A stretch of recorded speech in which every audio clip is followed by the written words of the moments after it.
Morning, ma'am. Morning.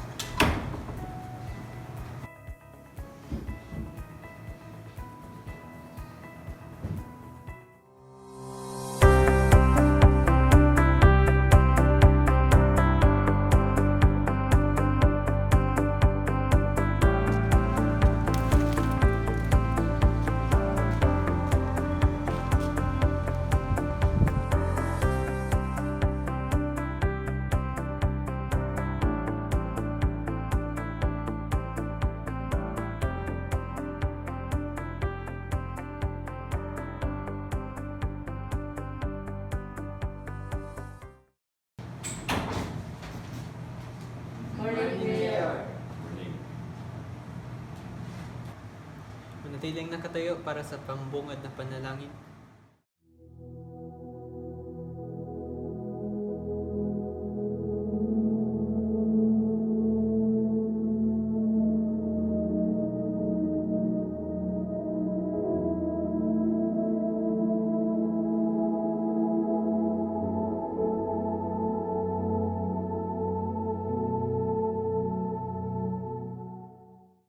Memorandum bilang isa.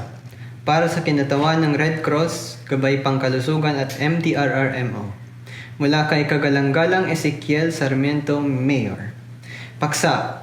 Pulong tungkol sa gaganaping pamamahagi ng tulong sa barangay ng San Isidro at San Vicente, San Andres. Ang aktibong pakikilahok ng bawat ahensya ay lubos na inaasahan upang tiyakin ang maayos at sistematikong pagpapatupad ng distribusyon. Bagamat nakapagsimula na sa pag-ayos ang mga komunidad, hindi sapat ang supply ng mga materyales na ginagamit sa pag-ayos ng mga nasirang bahay at gusali. Maraming mga tao na wala ng mga tirahan at mga ari-arian. Nahihirapan pa ang mga residente, lalo na mga bata at matatanda na makahanap ng mga kain at maiinom. Kung gayon, ang agarang solusyon ay ang pagsasagawa ng relief operation na nakatuon sa pamamahagi ng food packs, malinis na inuming tubig, hygiene kits at iba pang pangunahing pangangailangan sa mga apektadong pamilya. Gayon din ang mga materyales na kailangan sa pagsasaayos ng kanilang mga tirahan at mga ari-arian. Magpapadala ang aming organisasyon ng relief goods. Imomonitor din namin ang mga nangangailangan ng suportang pisikal, mental at emosyonal. Karamihan sa mga residente sa barangay na iyon ay hindi kaya o walang kakayahang pumunta sa ospital. Kung kaya't kami na ang pupunta sa kanila.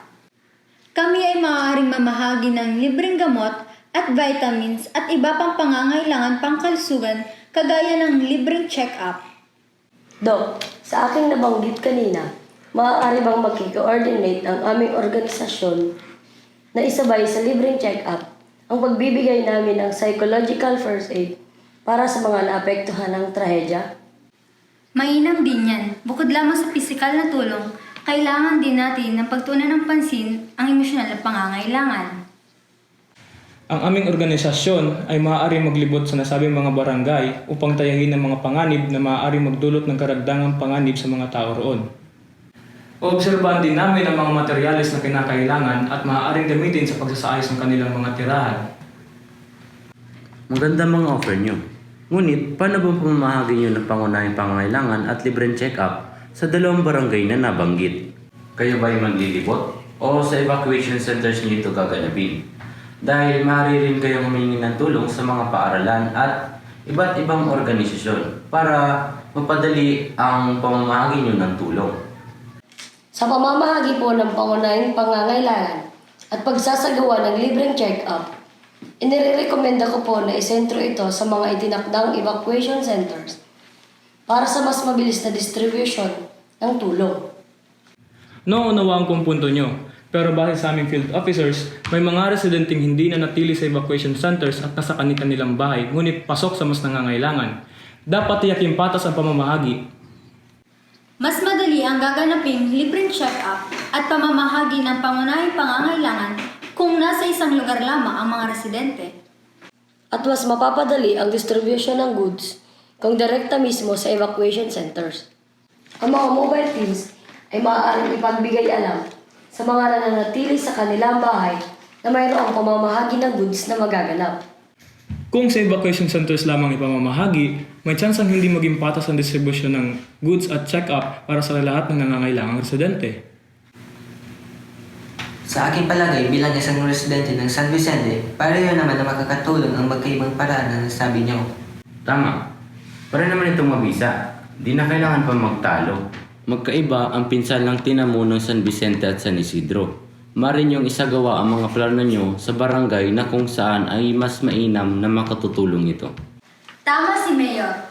Maaaring mas marami ang tao sa San Vicente ang nasa evacuation site at mas marami naman sa San Isidro ang nasa kanilang bahay.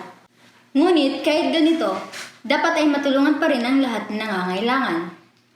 Kung gayon, ay nais namin hilingin ang listahan ng mga residenteng nasa kanilang bahay at nasa evacuation centers upang masimulan na namin ang paghahanda. Walang problema. Ipapadala na lang ng aming sekretarya kapag handa na ito. Maayos na bang lahat? Nagkakaintindihan ba tayo? Galindihan po, Mayor. Maayos na kung ganun. Simulan na natin ang paghahanda para sa aktual na pag-deploy ng tulong. Isiguraduhin ng ating municipal secretary na may maayos na komunikasyon tayo sa mga barangay official patungkol sa gaganaping pamamahagi ng tulong.